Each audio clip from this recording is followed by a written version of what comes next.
इथं संकष्ट चतुर्थी आज तुमची रेसिपी चालू आहे.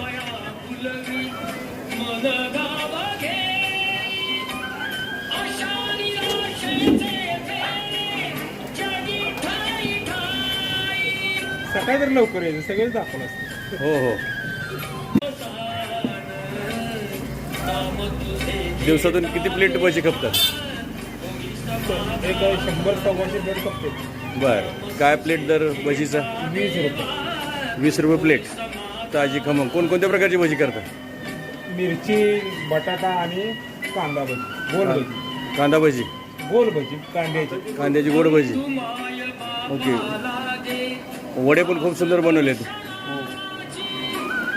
बटाटे वड्याचा काय दर आहे?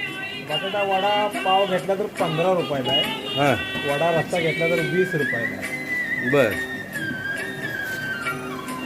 पुरी भाजी वगैरे बनवत नाही का? हो, पुरी भाजी बनवतो.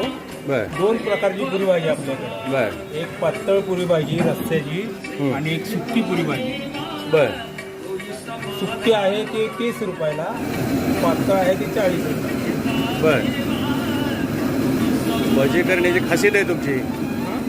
भजीची खासियत आहे म्हटलं. हो. पंढरपूरला आलेला यात्रेकरू तुमचे भजी खाल्ल्याशिवाय जात नसेल. हो ना.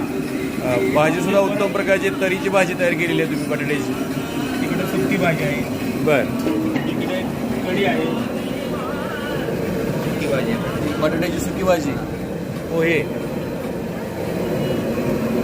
कढी आणि उत्तम प्रतीची कढी भज्यासोबत येतं का? मिरची भजी पण सुंदर बनवलेली आहे. बटाटे वडा सुद्धा अगदी लाजवाब केलेला आहे तुम्ही.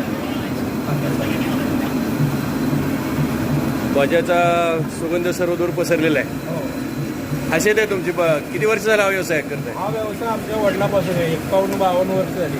वडिलोपार्जित आहे. वडिलोपार्जित. बरं बरं. काय वाटतं पंढरीत राहून अशी भक्तांची सेवा करताना तुम्हाला? खूप बरं वाटतं, मन प्रसन्न राहतं. हां समाधान. हां. आणि सकाळपासून व्यवसायात गुंतून घेता. हो, सकाळपासून. याचा आनंद फार होतो. हो. खूपच छान भेट दिली, तुम्हाला आनंद वाटला. आणि आज संकष्ट चतुर्थी आहे, हो. तर भज्याचा नक्कीच आस्वाद घेतला असता. हो. हो. नक्की पुढच्या वेळेला आल्यानंतर भजे खाल्ल्याशिवाय जाणार नाही. हो.